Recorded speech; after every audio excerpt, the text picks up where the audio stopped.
Ladies and gentlemen, I'm just so pleased to be able to tell you that George Newton, former chair of the U.S. Arctic Research Commission, retired Navy submarine captain, and the person who really got these Ice-Diminishing Arctic Symposia going is here with us today.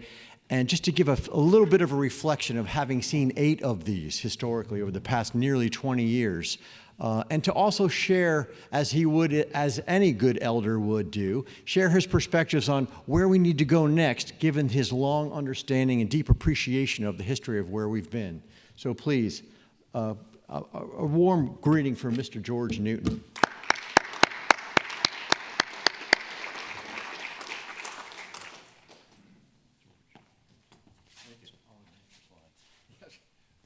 Put all 55 of them up, will you, please? Well, it's the last day of a conference, isn't it? It's a pleasure to be here. Thank you very much, John. I must confess that when we started the concept for this meeting, before we even had the first one, it sort of originated when we took the commission on a tour of some of the Arctic research interests that were located here in Washington or in the metropolitan area. And one of the places that I pointed the commissioners to go to was the National Ice Center. And observing the work that they did and the contributions they made to the knowledge and to a certain extent the safety of the Arctic. And so there we were, and there was a considerable interest. And then we sort of had the idea late one afternoon, we said, well, we ought to put together a meeting, and you'll notice the title that's on the top there is Naval Operations in a Maritime, in an Ice-Diminished Arctic. And we were looking at 2001, and here we are today, and the trend line has continued. And it really demands that we know more things all the time. Science identifies these various trends and objects that affect our ability to operate in the Arctic. And the military must recognize the needed capabilities that they must possess. I must confess that perhaps we haven't grown as robustly as I would have anticipated in the manner of ships in the Arctic. The Navy still has very few ice-capable vessels that float all the time. We have submarines, but the interest in the Arctic has continued. I grew up as a Cold War sailor, and so I have a certain angled view of the way things are progressing in the Arctic. But nonetheless, we must work there cooperatively as best we can, and science is the best place to do it. But at the same time, we have to have and possess military capabilities that evolve and develop and make us more capable for operating in that area. I give great respect to the Coast Guard for their creation of the Arctic Domain Awareness Program and the final hopeful acquisition of icebreakers in near years.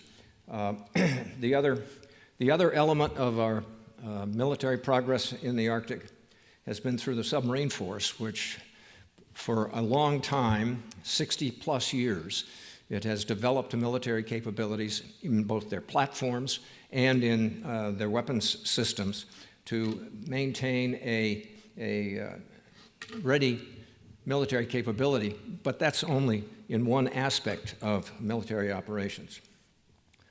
We need to continue our presence in the Arctic dramatically, and it is a big problem because it flies in the face of money, and that's always a difficult commodity to get. But the environmental changes continue. It was fascinating to me to read the new Mosaic program that the National Science Foundation is funding, and some of the changes that it will capture in this coming year. I do worry that should we take a year off and do it again in 21, 22, to see what the 2 years yield as we are in the middle of a warming Arctic. But if a crisis comes, will it be at a convenient time? The majority of our military, naval operations in the Arctic using submarines, it's springtime. And so you wonder, are the conditions the same then as they would be for an operation to be conducted in the fall?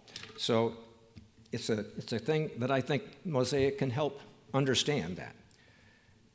One of the things that I've always talked about is that if we don't have a presence there that is visible, supportable, capable, and by capable I mean both in the platform capability and in the personnel that man those platforms, we just won't be ready. The costs are great, but I think these are costs that we must in some way find a way to put actions in place. The worry is ports. The distances that were mentioned in these last two sessions in the Arctic just go beyond the understanding of normal people. You can get in a plane in Anchorage and fly for an hour, and you're out at Dutch Harbor. An hour? I mean, in most places you fly an hour and you're out of the state completely, and probably over a foreign country. So it really needs people on Capitol Hill to understand what we're doing, what you guys are working for, and they need to be communicated on a regular basis. It was great. I was impressed with the cooperative effort that was described by Meade Treadwell and his panel that shows that there are ways, perhaps, to get things done on a cooperative basis and enhance the maritime operations in the Arctic Ocean. So I'd like to leave you with the thing at the bottom of the slide that says, nothing ever works the same in the Arctic. It's as true now as it was 45 years ago. And the environmental impacts are slight, but they affect every aspect of military operations. And if we don't have a presence, and when I say presence, I mean a visible presence. Submarines are nice, that's a loyalty item for me, but you need something that can be seen. It calls icebreakers and surface ships. So that's a big thing. Otherwise, that we cede the Arctic Ocean to whomever wants to take it. So with that said, I'd like to leave you with the 5 rules of the Arctic that I have often belabored people with. Rule 1 is right there. Nothing ever works the same in the Arctic. And these apply primarily to science. Always buy a round-trip ticket. And any time a plane is going south or a ride of any kind, take it. And never miss a meal. That's not only just a health aspect, but it's a safety aspect as well, as those who have been there will understand how the calories get burned every day. And lastly, an Arctic expert is a person who's been there less than twice and more than 20 times. Thank you very much. It was great to be with you, and I appreciate the invitation, John.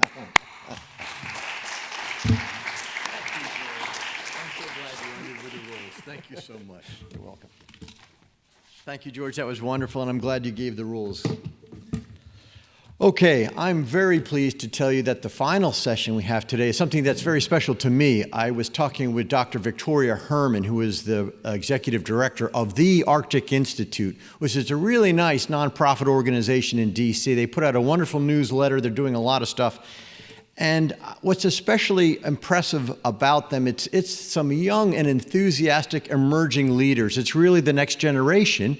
We've had plenty of old generation here, and I think it's so important that this rapidly changing environment is going to become the domain of this next generation. And so we thought, Victoria and I, that we would put together a panel of these emerging leaders, the next generation, and they're already here. to give their reflections on what they've heard over these past 2 days through the prism, through the lens of their particular perspective. And because they're going to be in this domain, they'll be interacting with this domain far after most of us submerging leaders, which I would include myself if I'm a leader at all. So it's really there. So we have several people from the Arctic Institute. The panel will be, let's bring the panelists out, please. It'll be moderated by Lillian Hussong.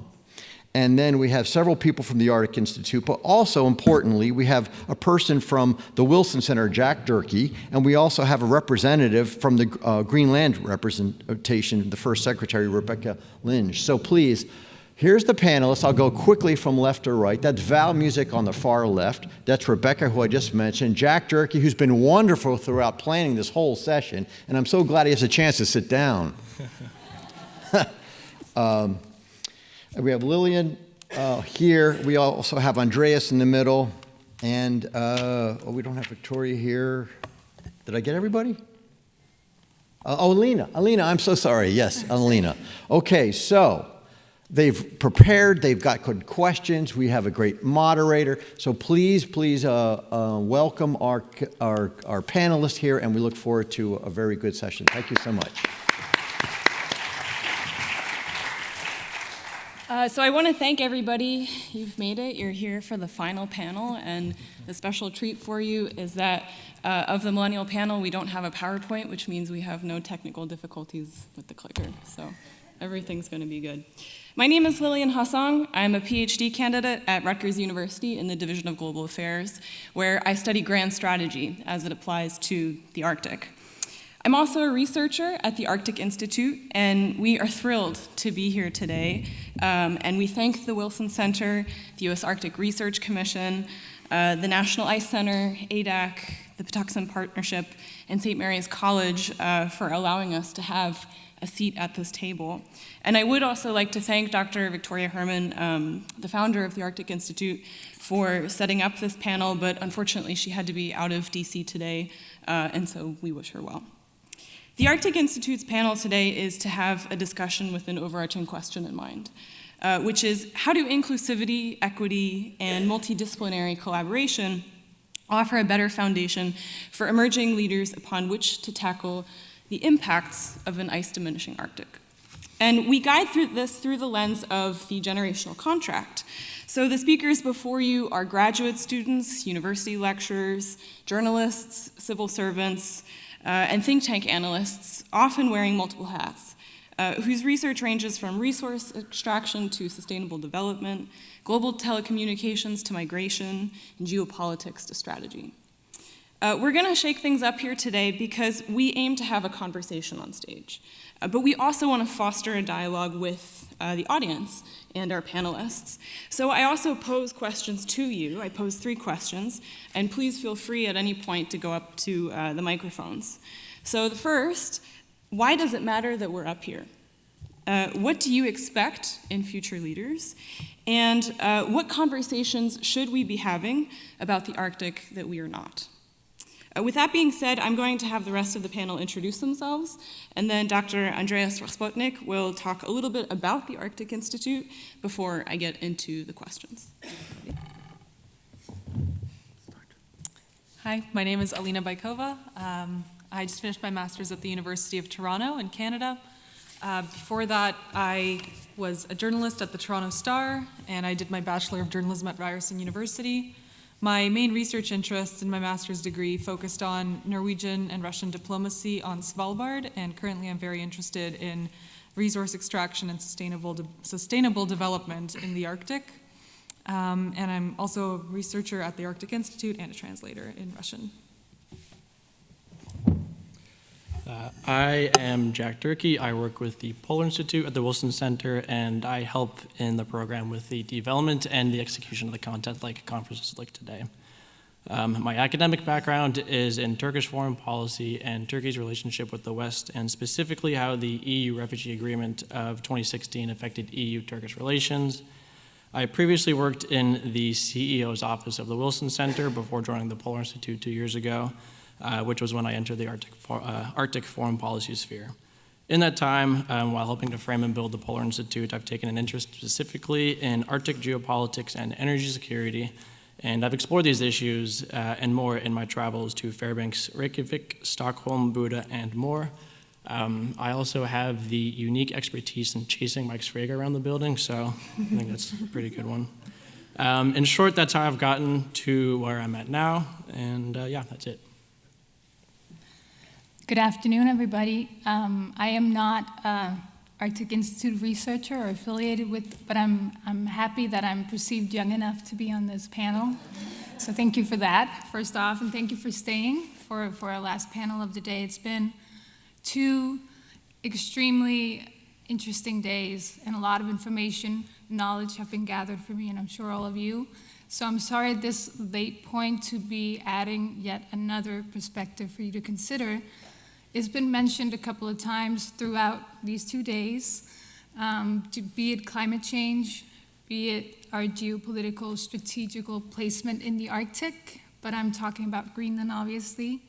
So my name is Rebecca Lynge. I'm first secretary at the Greenland representation here in the US. I have been for 2.5 years. I started my work with the Foreign Service back in 2011 during my master's, when I took an internship position at our representation in Brussels. This was a time when I would say that the international community for the first time was looking to Greenland, and I really got a first taste of what that felt like. That was when the first ideas about rare earth elements in the Greenlandic underground were being opened up to the public, and the potential of up to 25% of the globe's rare earth element deposits to be found in Greenland. So since then, after I finished my master's, I started my job at the Foreign Affairs Ministry in Nuuk. I sat with trade, indigenous peoples, and then I came to DC 2.5 years ago. And what we do at the representation, briefly, we're 2 posted staff, and we try to make connections with all you guys, make people aware of what the responsibilities of the government of Greenland are and how the Kingdom of Denmark works. So I'm happy to be here to share, shed some light on that. There's a lot of questions, and I'm happy to answer them, be it here or be it if you reach out to our office after this. We're always happy to help. Hi, everyone. I'm Val Muzik. I am affiliated with the Arctic Institute, where I'm a research associate, and I also manage the infographics at the Institute. I'm currently based in Vancouver, Canada, where I'm doing my PhD in political science, and I'm focusing on the growth of global telecommunications in the Arctic and the political importance of that. But I'll also add that over the years I've been quite involved with the Model Arctic Council, which I think is an important piece of the puzzle in terms of being a crucible of developing youth talents across the circumpolar region. Thank you, Val. Hi, everyone. My name is Andreas Raspotnik, and similar to Rebecca, I'm also very happy, considered to be that young, which I'm not anymore, according to my girlfriend. I will also introduce a new term to our discussion here. I'm from the almost near Arctic state called Austria. And apparently we discussed yesterday, we have an icebreaker on the Danube River. So if having an icebreaker makes us Arctic, Austria is Arctic. And we have melting glaciers. So I have to correct my colleague Lillian here. Victoria is not the founder of the Arctic Institute. That was a few years earlier by our friend and colleague Malte Humbert, who was at that time working here finishing his master at Georgetown, and then had this idea to create a platform called the Arctic Institute. And that was back in 2011. And shortly after he has done so in summer 2011, he reached out to a couple of other people that were doing Arctic research at that time. And that was, among others, a colleague of us in Berlin, Catherine, Norwegian Andreas, and the Austrian Andreas. And I'm doing Arctic research now for almost 10 years. And we'll talk a bit later about our thoughts on what the Arctic means and what research in the Arctic means and what the future of the Arctic in the 21st century means. Just briefly, the idea of the Arctic Institute when we started was to create a platform actually for us, to not go through that interesting endeavor of publishing academic articles via academic journals, which is a hassle in its own as a young academic, but also kind of create a platform where we can publish our ideas on various topics regarding to the Arctic. And that little platform with that very fancy name, the Arctic Institute, became something bigger. And it became something bigger because we found very motivated people that helped us to develop newsletters, developed apps, developed certain kind of publication forms. And if you go on our website, www.thearcticinstitute.org, everything you see down there is made by our initiative. There's no money behind it, it's purely idealistic, and I think coming a long way in almost 10 years, especially when being in an environment where you have universities, institutes that have a lot of money. I think it's an endeavor and a success in its own. And thank you very much, Mike and John, for inviting us and bringing us here. So that's very briefly on the Arctic Institute and what we are doing. And I encourage, it's not only very cold here, it's also very bright here, but if there are still some young people here that want to publish some thoughts on the Arctic, whatever it is, from economic development thoughts to indigenous thoughts, reach out to us. We are happy to publish your thoughts and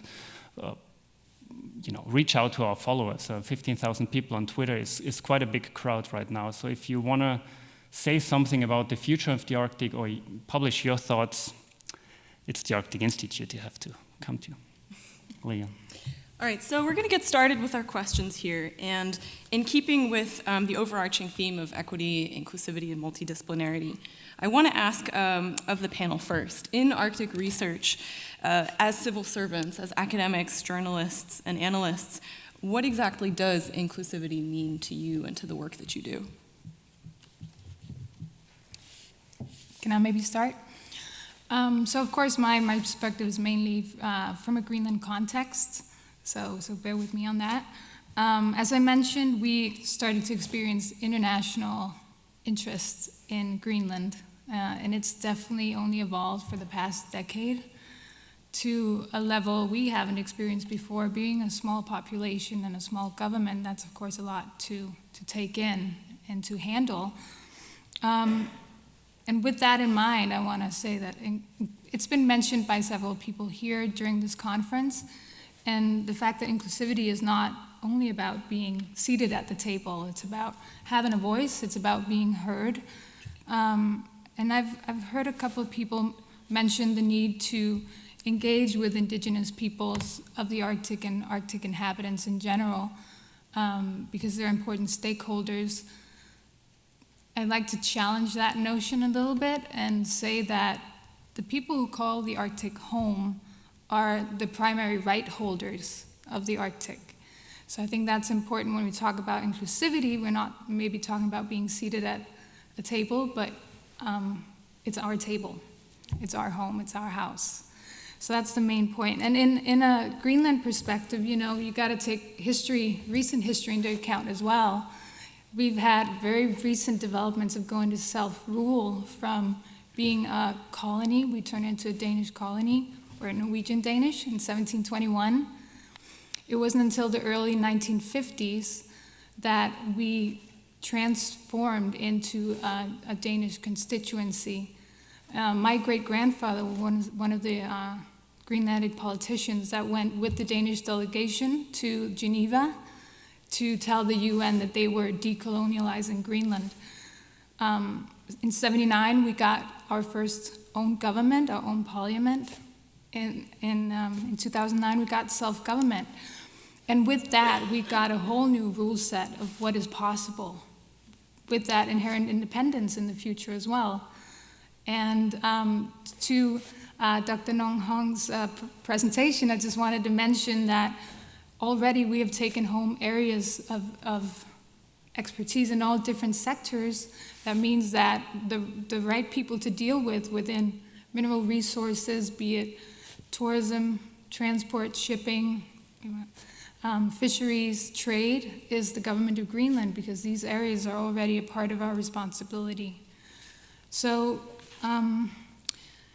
just the point of recent history and still living generations of remembering not being part of the decision-making process, but decisions being taken in a capital, not even a part of the Arctic, of course makes us sensitive to the kind of engagement that we see in the Arctic and the way that stakeholders from outside choose to engage with us. So it's important that we see a willingness to understand us, our culture, how we perceive things. And a recent development that I want to point out, which I think is a very good one, is the new reestablishment of the US representation or presence in Greenland, because that will help exactly that, dialogue, communication, and being on the ground, understanding each other to make sure that the right decisions are being taken going forward. Anybody else? Yeah, thanks, Rebecca. I'd like to quickly add, so one thing I keep hearing in the discourse when we talk about the Arctic is, we have a new Arctic, we need new ideas, we need more, better ideas. But with respect to that, we can only get there if we include more voices. Inclusion is important because we include more perspectives, perspectives that are grounded in different experiences, in different countries, different regions of the Arctic. We have different people with different educational backgrounds, different disciplines, different genders. I mean, I could keep going on. We need to be at the table, and we also need to be, have our voices taken seriously. Yeah.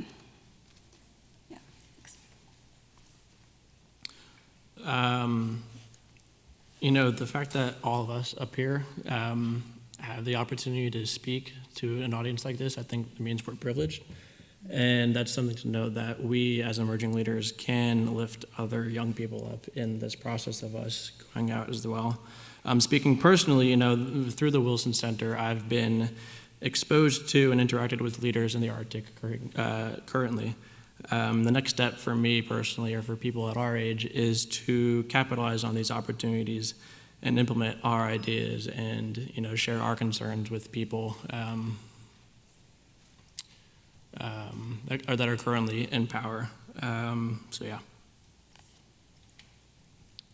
I completely agree with everybody who spoke before me. Also, I think that when we talk about inclusivity, it involves not only including people, but also including different disciplines, because when I think about the research that I've read on the Arctic, so much of it is very geopolitical and very political sciencey, and as a political scientist myself, that's a lot of what I read, but I think that there are some very good sources out there in human geography and in anthropology and sociology that talk about, a more human element to the Arctic, and I think that's very relevant and something that we need to develop on in the future, because from reading the geopolitical literature, you would think that the Arctic is this vast, empty monolith, but that is not the case. It is very diverse, and different countries approach the Arctic in different ways, and different communities approach the way they live in the Arctic in different ways, and I think that has an important place in this literature.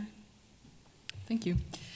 Do you think there's a generational difference in terms of how we view and understand the Arctic, and how do you think this might impact the region's future? I might take this question. A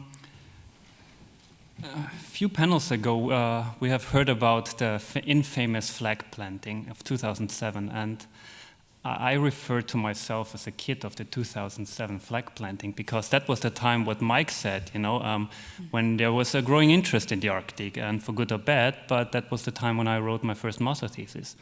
And so coming from Austria, from a non-Arctic state, this was the era or the time that I became interested in the Arctic. And that's almost 10 years ago. And a researcher, Heather and I know, Lassi Heinonen, once said, in the early 90s, the geopolitical waves of the Arctic come and goes in decades. So you have a decade of geopolitical highs in the Arctic, and then everybody realized that this black and white approach we have to the Arctic, good or bad, resources are, saving the world, or are like the maritime transportation route will change everything.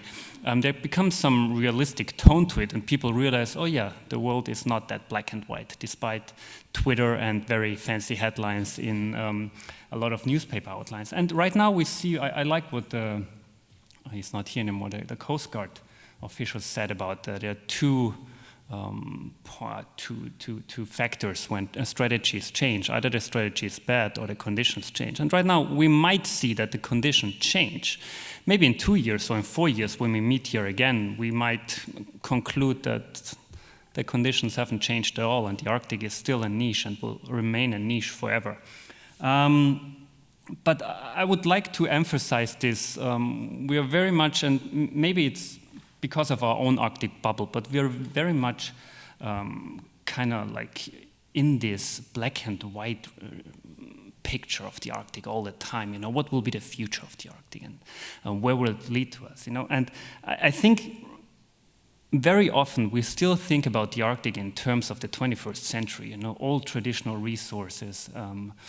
And all these kind of thoughts, but we never think about the Arctic in the 21st century terms, and we don't really know what the 21st century will hold for us. There are some bright ideas out there and some new developments. We've heard about technology today, but if we really think that climate change will change the Arctic, then we should also take a step further and think like what else could bring substantial changes to the Arctic. I mean, we talk about the Arctic as a protein supermarket for the world, you know, with fisheries becoming more and more popular up here. But who says that in 20, 30, or 40 years we still need to fish in order to create food? You know, maybe we have there's different opportunities out there to actually make food, you know. And the same goes also with, we never talk about artificial intelligence and what's the future of artificial intelligence for a region like the Arctic, the periphery. Then we also never talk about, if we really take climate change seriously, and if we really say, okay, there will be a rise in the sea level and everything, and big cities like Jakarta or Singapore will not be livable anymore. Like, could a region like the Arctic be the future where a lot of people will want to live? Is a region like the Arctic ready? I mean, in the US, you have very strong positions on migration right now. But in Europe right now, we have huge problems with migration over the years, and it kind of stopped at the Mediterranean Sea, but who says that it will not stop in the Scandinavian Arctic, you know? And is the Scandinavian Arctic ready for a lot of people coming up north? I'm currently earning my money in a little town called Bodø in North Norway, and they're not even ready to host a lot of tourists on the Lofoten Island because they're lacking public toilets. So these things are very, we never talk about these issues at conference like this. And another thing I want to add, at this conference we talked a lot about international cooperation and China becoming a new actor up there, but we hardly tackled inter-regional cooperation. And right now at NUR University, at the Heinrich Center for Business and Governance, I manage a project called Alaska NUR, where we try to bring North Norway and the three northern regions of North Norway, Finnmark, Troms, and Nordland, closer together to bring them closer to Alaska and vice versa, you know, and looking into the blue economy potential of both Alaska and North Norway. And again, another add-on I want to add here to this, to our discussion. The Arctic is very fancy when it comes to catchphrases. You know, we talk about sustainable development, resilience, adaptation. Honestly, I'm not a native speaker, but sometimes I don't even know what all these things mean. You know, and now we have blue economy, and blue economy is everything and nothing. Anyhow, talking about intra-regional development, bringing two regions together that are both Arctic regions, but so not very similar when it comes to Arctic. If you live in Bodø or Tromsø, it takes you an hour to fly to Oslo, and then you're in Central Europe. I mean, I was in Anchorage last November, and that was quite a trip from Europe.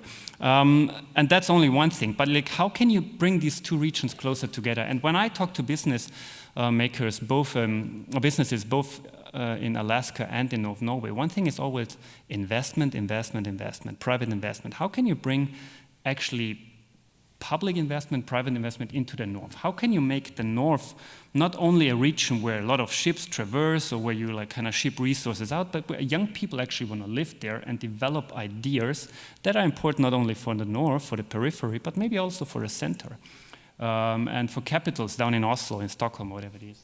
So these are my few thoughts on these last 2 days of the conference, and if there is a generational difference. I wonder sometimes if there is one, and I think there is one, because the future is the 21st century, and if we talk about traditional resources like oil and gas that are very important to Norway and Alaska, I don't know if they will still be very important in 50 years. Thank you.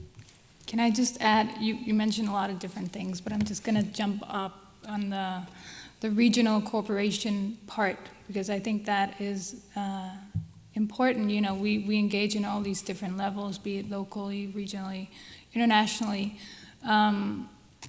Regional cooperation for us, we've looked much towards North America for these past couple of years because it makes a lot of sense to us. Greenland is a part of the North American continent geographically. Historically, we have ties to Scandinavia, but it makes sense to have these north-to-north regional corporations, and we have been engaging for the past couple of years with, for instance, Alaska, Yukon, Northwest Territories, Nunavut, in this regional leaders' dialogues, because we have a lot of the same challenges, and when you come from smaller communities, you have all of the same challenges and opportunities going forward.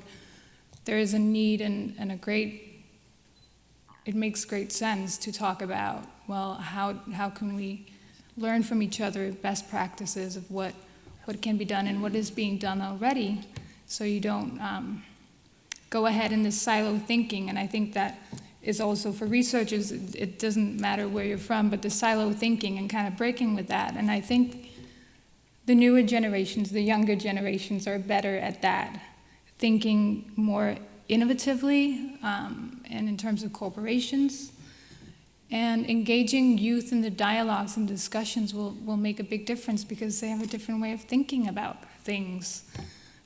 So I also appreciate a lot of the opportunities there are now at different levels acknowledging this need.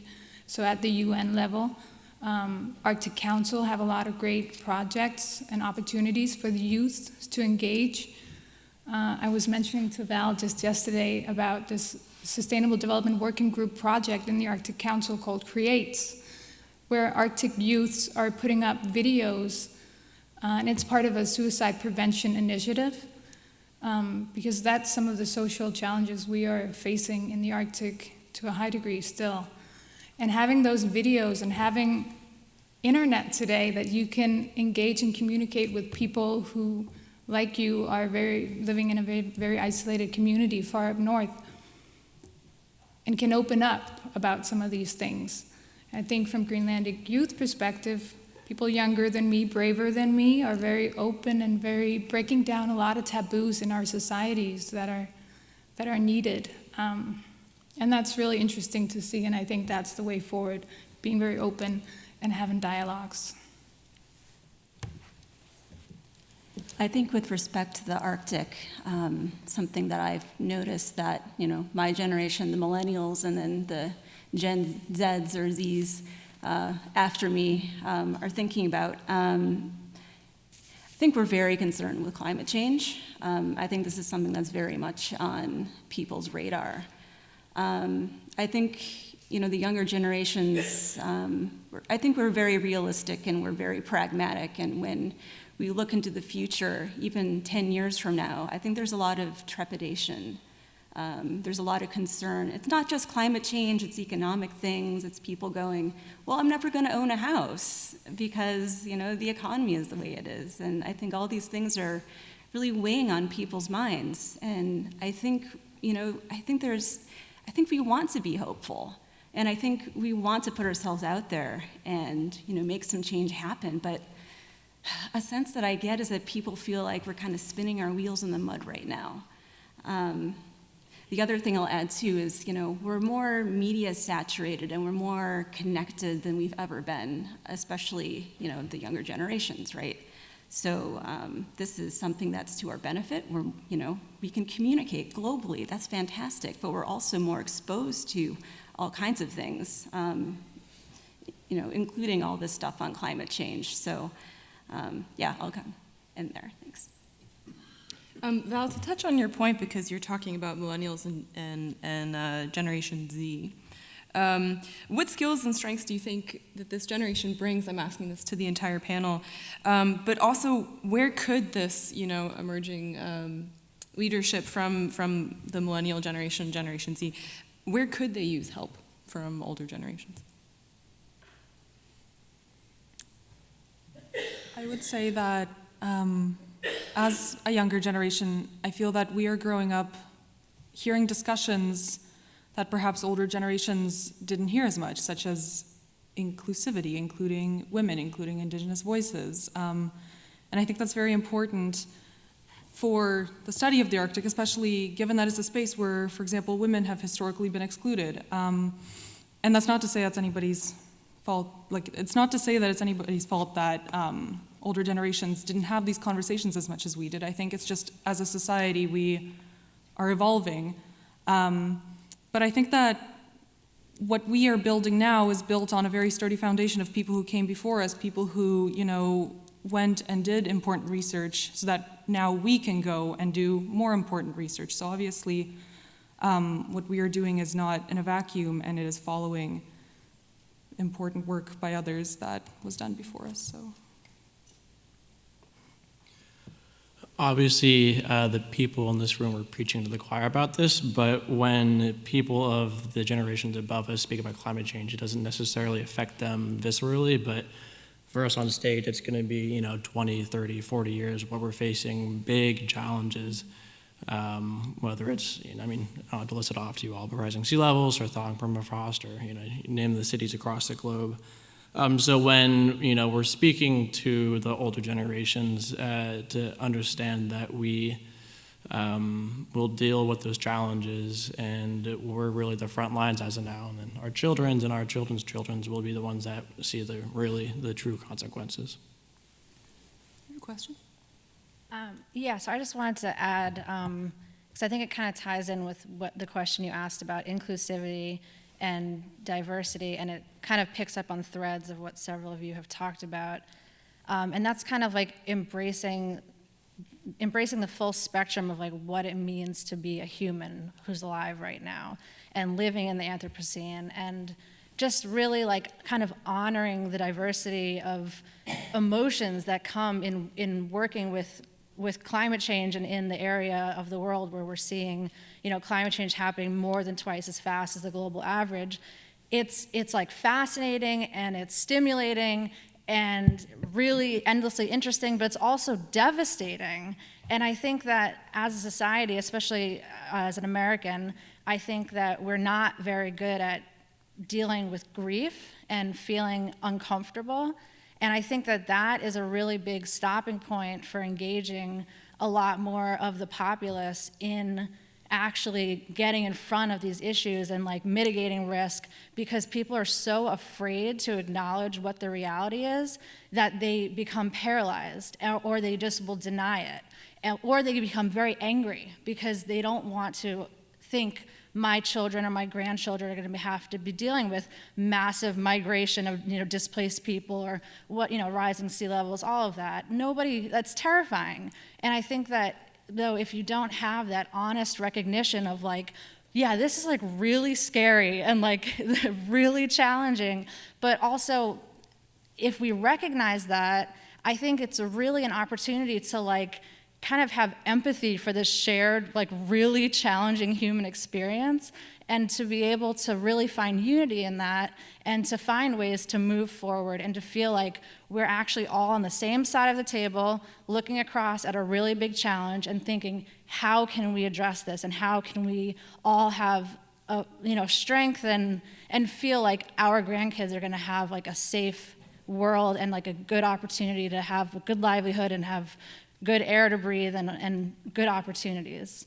And I think that it's something that, but it's necessary. You have to first be able to recognize the difficult emotions and like be okay with them and kind of grapple with that. And that's where I feel like the new generation, in kind of challenging a lot of norms and conventions, my hope is that we'll then be able to kind of just be like, you know what, like it's kind of BS that people like can't talk about like, oh, I'm scared. That's not a bad thing. Like anybody who says they're not scared doesn't know what's going on, you know? And so I think there's a strength in that. It's a strength in recognizing difficult emotions. But I think it's a process. And so I guess that's a part of like what inclusivity and diversity means to me. And that's really where I find the most hope, is in really like just being really honest and taking a good hard look at what's happening and being like, what do we need to actually do to get down to business and move forward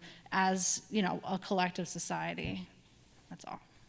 Absolutely. Thank you for your thoughts. Does anybody on the panel want to sound off on that? If not, I do want to be mindful of the time because it looks like we have 3 other questions lined up. Okay, go ahead. Boy, how the tables have turned. That's fantastic. I think this is a simple question. So for folks like us that put on these programs for a lot of the right reasons, I think this is one of the more powerful discussions, because you're having a discussion and we're talking about tomorrow, not my tomorrow, your tomorrow. So how do people like us that try our best to put together programs like we've had the last 2 days, how do we better influence and inform those agenda building exercises we go through to develop the agenda, to make sure that your voices are not just a part of a panel at the end of the day, but back up and think about how we are shaping the discussion about your future Arctic versus the one that we're dealing with right now, trying to reach across and figure out what the future Arctic looks like. So some thoughts would be very helpful. Should I start? Mike, you know I'm also co-organizing a conference in Bude. And the idea there is always it's dialogue. So the question is really, how do you create dialogue at a conference? You have to inform people. You have to satisfy your sponsors. You have to constantly re-inform new people that come onto the scene. I mean, you have young people that get interested in the Arctic. You have officials that change jobs, that kind of switch maybe from issues on Turkey to issues on the Arctic, and you need to re-inform them. So the question is really, how do you do that in a setting that people that are, I look at Rob Hubert, that are going to conference on Arctic issues for many, many years and are still the same kind of interested than people are like that coming here for the first time. I think that's a tricky thing. And the question is really, how do you create an environment where people that are not very informed about the issue are still able to ask questions and don't feel intimidated from people like me, Treadwell, or others that know the topic, you know, and that talk about real in-depth acts and whatever. So I think that's the tricky business. How you can do it, I honestly have no answer. We try every year in Bude doing that. It became a bit of an abstract discussion about climate change and the future of the youth, and I think it also relates to Arctic study. I think it's always important to be realistic and to have an approach to all this topic that goes away from these black and white issues. In Europe right now, we have a very famous young Swedish girl, and she has done great jobs in putting climate change on the table. But if you be honest about these discussions, I mean, the Swedish have even developed a term for that. I don't know the English expression. Flyttskam. It's like if you fly too much, you are shamed by the others, you know. And people talk about like the CO2 emissions we create when flying around. And I flew from Europe to this conference, and I fly back, you know. But on the other hand, the young generation, we talked about the possibilities of the internet and everything. We create a lot of CO2 emissions by YouTube, by Instagram, by Netflixing, and this is never part of the discussion. And it's also part of the truth and part of how we, in our daily lifestyle, have an impact on climate change. Not by flying around from A to B and C to D, but by streaming and by doing other things. And I think there needs to be an honest discussion about all these things in order to make a real step forward, and not like blaming this generation or blaming that generation in what you have done and what you will do in the future. And I think that's the key, not only to have an honest approach to where do we want to go as a society, because humans have developed over the last decades and centuries, become very abstract here. But we don't want to step back, you know. Nobody wants, you know, go back to horsepower when going from Washington to New York, you know. But we like cars, and we like planes, and we like the things we have created over the last decades and century. The thing is, like, how can we go forward from these points? I talked too much. If I can jump in with a specific idea, one thing you may notice here in the amphitheater is that the crowd is a bit thinner than it was during the senator's speech, which is obvious and understandable. But an idea to create actual discussion between people our age and people at our level in our careers and the people that have been here and are now leading the discussion would be to maybe have 2 panels on the stage at one time, you know? So have a panel of 3 or 4 people our age, and then have a panel of 3 or 4 of an ambassadors panel, for example, or the CEOs of the native corporations. And so they can present and have their panel, we can present and have our panel, and then we can discuss with each other how do we, you know, put forward the ideas that we've both discussed. So it's a small idea, but, you know, something tangible. I think that's a very good point. That would definitely make a difference. I just wanted to add to that, but put it back to the Arctic perspective a little bit. Just piggyback off of what Ole from Arctic Frontiers and Senator Sullivan said earlier today about having the discussions about the Arctic in the Arctic. Not that we're not to have them here, because we are to have them here too, but it's important to bring some of them home for an opportunity for the local communities to engage and know what's going on. There is often this distance in between where communities don't really know what are the topics, what is being discussed. And I think an example is science and research, as we've talked about.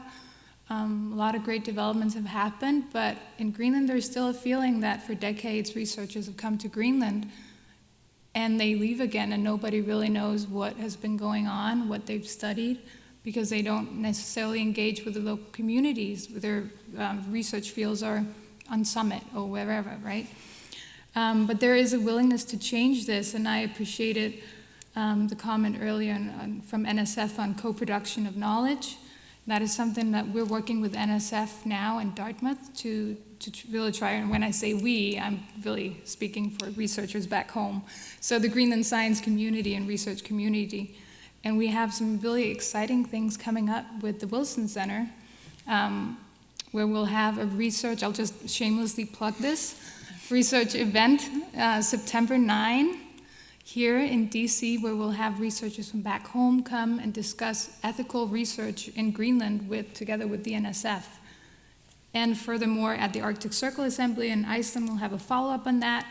And then for the first time ever, we'll have a Greenland Science Week in Greenland, Nuuk, Greenland, December 2nd to 5th of this year.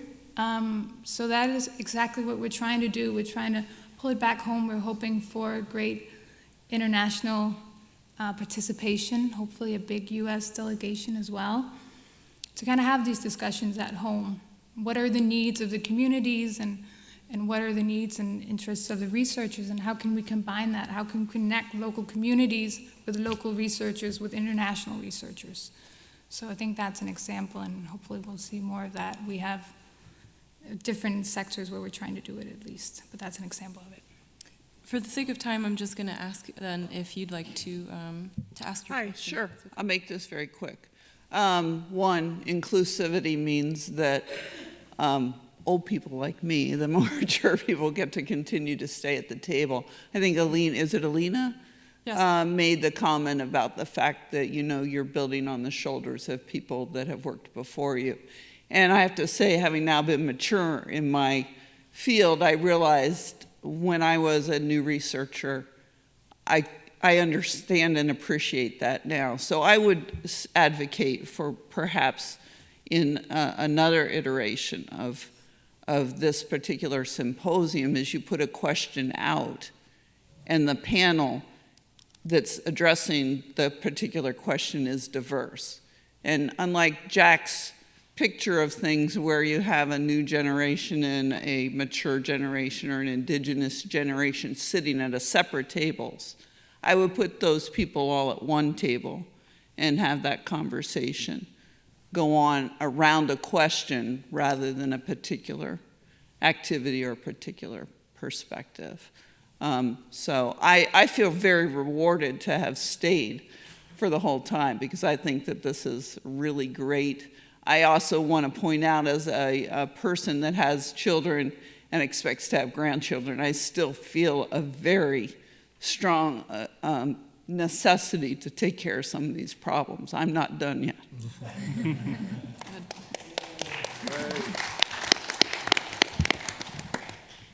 Should I go ahead? Yes, absolutely.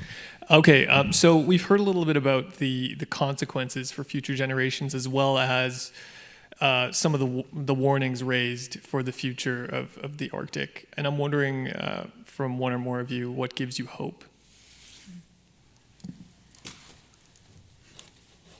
You mean for the Arctic or for us in general? Specifically. Arctic, personally, what gives you hope? I would say that what gives me hope is seeing a panel like this where we have such a range of voices. There were a lot of women here. There's a young person's panel, young scholars. We're here today. I thought that the panel this morning about Alaskan Native perspectives was just phenomenal. And I think that if we have more of that, if we have more perspectives from people who are younger, people who have been marginalized historically, and people who are actually in the region, who live there, whose livelihoods are there, who are indigenous, who live off of the land, I think that we can open more people's eyes, and then it's not just a discussion about perhaps the geopolitics of the Arctic, and we talked a lot today about how we should debunk the myth of the race for the Arctic, but I think that if we have so many different perspectives, like we did during the last 2 days, I think that we would build something great. I love the question. Thank you for asking it. And I think there are two things that give me hope, and they both have to do with the personal connections that I've made along the way. So through the Model Arctic Council, for example, I've met people throughout the entire circumpolar region, and it's so cool to meet other people who think so similarly and yet so differently, and yet we can all get along. And I see that theme continually playing out now. So there's more collaboration, there's more connection, and I see that moving forward. And the other thing that gives me hope is mentorship.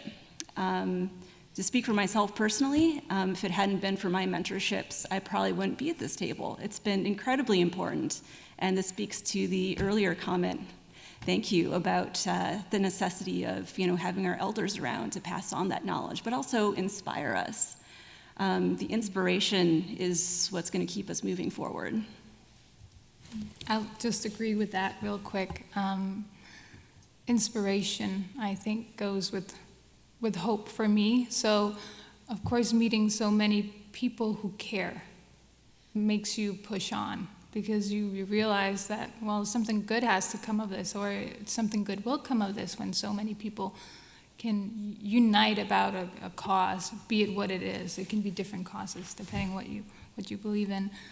But still, I find myself, at least now in DC, in a political bubble. So where I regain my strength is when I go back home. We were just back home in June in Greenland, and that is where you really remember why you do it. When you're out in this spectacular nature, or you visit with family and friends, and the happiness, that is what you want to preserve, that is what you want to have continue on, and that gives me at least a fight in me. I want to quickly challenge all these comments, because I think there are 2 points that are important here in the future of the Arctic and what the Arctic will be. What we have heard over the last 2 days was a lot about the geopolitical Arctic, the international Arctic, the perspective from coast guards and the Navy, etc., etc. But the true question is, if we agree that the Arctic will is and will remain a niche, a global niche. The future of the world will not be decided in the Arctic. Climate change will not be successfully fought in the Arctic, and we will not protect our world, global climate in the Arctic. Developments need to happen somewhere outside the Arctic, all over, but not necessarily only in the Arctic. I think then we talk about a different Arctic, and then we talk about how can we develop the various regions of the Arctic actually for the benefit of the people that live in the Arctic. And I think then we talk about two different Arctics, the geopolitical Arctic and the very regional Arctic. We are not actually here, but that's Greenland and others. And I think then I wonder about the hope and what the future will bring to the Arctic, because there are a lot of Arctic conferences all over European capitals, Washington and Ottawa, and a lot of very fancy talks about how we need to be inclusive and how we need to develop the regions, but also a lot more talk about the geopolitical Arctic and what resources we can ship out of the Arctic and what kind of resources we can ship through the Arctic. Yeah, I wonder sometimes about the future of the various Arctics and if we should be and can be that optimistic, but that's the pessimistic end for that conference. Anybody else? If not, I believe it's time for us to conclude this panel. I do want to thank everybody who stayed to listen to us. It's been a real privilege, and we'll be outside afterwards if there are any additional questions or comments that you wanted to bring to the speakers that are before you today. But otherwise, thank you so much. What a great panel. Thank you so much for doing that. We should have started it off with this, but what a positive, vibrant, and energetic way to end the day. It was perfect. Thank you so very much. Just a couple of things, and then we will be on our way. It says closing comments. These are not really closing comments, but they are thank yous. Thank you for everyone who came to this conference, over 600 people, many watching online. A thank you to the team that put this all together. John Farrell, John Woods at the Navy Ice Center, and all of my colleagues at the Woodrow Wilson Center. I could not list the number of people that have worked very hard for months to put this together, and very hard these last few days to make this all happen. You've seen the sponsors. Without them, we could not do our work. You know the organizations that have put this together, not just the Wilson Center and the Navy and the U.S. Arctic Research Commission, but you have seen their names and their titles, and it's taken a team to put this together. And it shows me that if you build a tent under which you have discussions like we just had, it doesn't matter what your logo is, because your vision and your mission are focused on what it is that lays before us. And I think that was just underscored right here. So thank you. But there are three people I do want to highlight, aside from John Woods and John Farrell and others. And Kathy Farrell, who has been out there doing the work in the front that makes all the machinery go for the commission all the time, has made the machinery go for this organization. So thank you, Kathy. Two people in particular at the Wilson Center, although I could not list literally dozens and dozens of people, including those who are live streaming this for us, on and on. Casey Breitenbeck, who is sitting behind the stage to your right, my left, has been making the timelines work with people coming and going. Marisol Maddox is here. She's been running around making sure that everybody's timely. These are important things. Without that, John and I would have been toast today and yesterday. So thank you to all of them. And as you all know and have heard, the man who keeps me on target, on course, but also makes the Polar Institute go, thank you to Jack Durkee, who without whom we do not have a program at the Woodrow Wilson Center. Jack, thank you. Thank you all for coming. Thank you to these wonderful panelists, and thank you for 2 great days.